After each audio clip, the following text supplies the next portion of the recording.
Good day, ladies. This is Menopause Taylor bringing you the state of menopause in the world today. And you have tuned into the first podcast in this series of what I call WHAM. WHAM is an acronym, WHAM, for What Happens at Menopause. Long ago, in one of the very earliest podcasts, I listed all the symptoms of menopause for you. And since then, I've taught you quite a bit about the diseases that are associated with menopause. Well, sometimes you can get so focused on a particular symptom or a particular disease that you just fail to see the big picture. So with this WHAM series of podcasts, I'm going to give you the big picture. This is the first of 10 that will group various aspects of menopause in a way that helps you see the big picture. And I just decided to call it the WHAM series. In each podcast, I'll use one characteristic and show you how it pertains to many different aspects of your menopause. So this first one is what dries up at menopause. Now, when you hear that, what dries up at menopause, what comes to mind? Come on, what dries up at menopause? A lot of things. That's what. Now, I always like to start with the basics to orient your thinking. So let's just lay the foundation for what happens at menopause. This whole process that we call menopause actually has phases, Perimenopause is due entirely to low progesterone. And during perimenopause, you still have your periods. Nothing is dry. Postmenopause is when you lose your estrogen, and that's when, wham, all sorts of things dry up. So the common thread for today's discussion, for everything we will talk about, is that the loss of estrogen is what causes all these things to dry up. And that should make you realize that estrogen is your body's lubricant. Yep, estrogen is like a great big oil can for your body. So let's just start at the top of your head and work our way down, addressing each part of your body that dries up at menopause. So, at the very top of your body, you have hair. How vibrant and bouncy and healthy was your hair before menopause? And how vibrant, bouncy, and healthy is it now? Most women will tell you that at menopause, their hair gets very dry. Those who take estrogen will notice less drying of their hair than those who don't. Haven't you ever noticed how stringy and thin long hair looks on older women? Well, that's in large part because it becomes so dry and brittle in the absence of estrogen. And have you noticed that the majority of older women have short hair? Well, that's because they cut their hair when it became dry at menopause. It's no coincidence that older women tend to have shorter hair. You see young women flicking their long, luscious, bouncy hair around. You don't see older women doing that.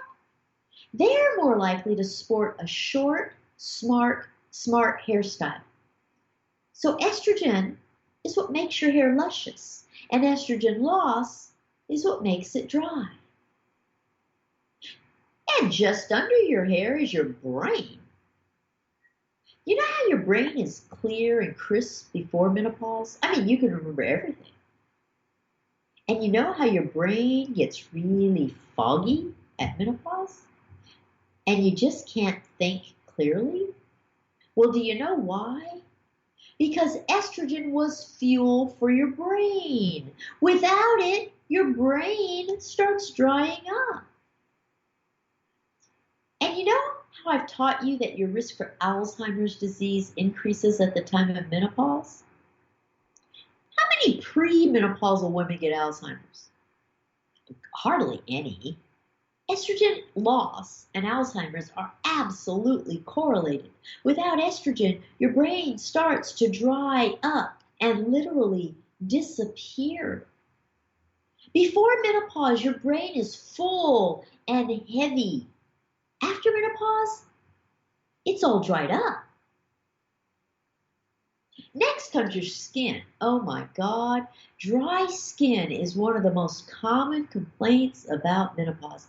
And it's just the first step in a whole sequence of events that indicate aging of your skin.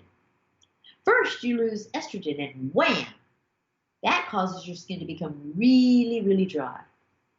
Then you lose the collagen under the surface of your skin. And then your skin wrinkles. This is one of the very visible changes at menopause, and it's all because of estrogen loss. This dry, wrinkly skin is something you notice all over your body, but we tend to focus most on our faces. So that's why I discussed it here while we're still at the top of your body.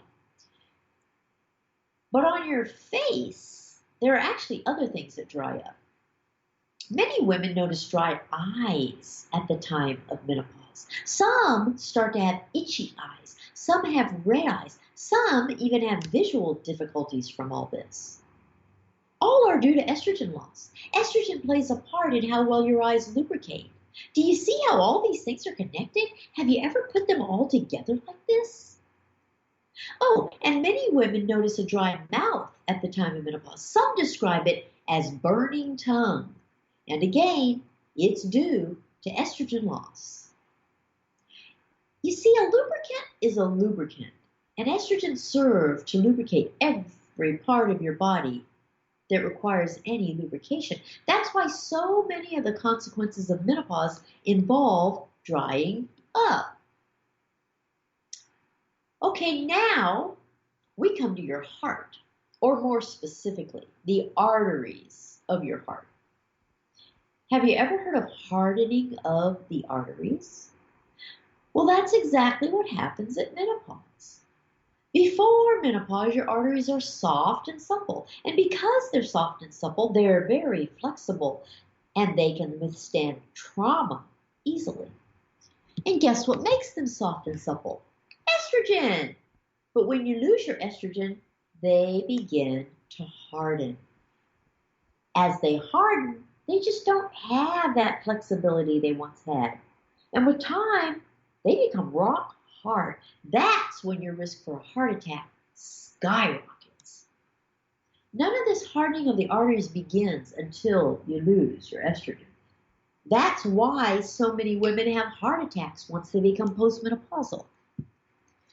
And if you recall what I've taught you about your estrogen window of opportunity, this is precisely why there is a window of opportunity for when it's still safe for you to start taking estrogen. It's all about timing. The estrogen window of opportunity says that you can start taking estrogen in the first 5 to 10 years of your postmenopause. That's when your arteries are still soft enough to handle the estrogen. It's before a lot of aging has occurred and made your arteries hard. It's when the benefits of estrogen still outweigh the risks of estrogen. It's when your body is still used to estrogen. But after many years without estrogen, your arteries have hardened because of the aging process. Estrogen is what kept them young and supple. Estrogen loss is what causes them to harden.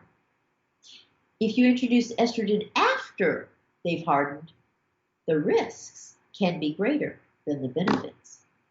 So estrogen loss causes a drying up of your heart arteries. It all makes sense, doesn't it? Okay, now what about your skeleton, your bones? As I've taught you about bone loss, it occurs at the time of menopause too. It's called osteoporosis, and bone loss is a direct consequence of estrogen loss. Estrogen is all about bone quantity. In other words, it determines how much bone you have. When you lose your estrogen, you lose your bone. Bone with estrogen has little tiny holes in it, and bone without estrogen has great big holes in it. So here's how the timing works. In the first 5 years of postmenopause, you lose 2% of your bone per year, and then you lose 1% every single year after that.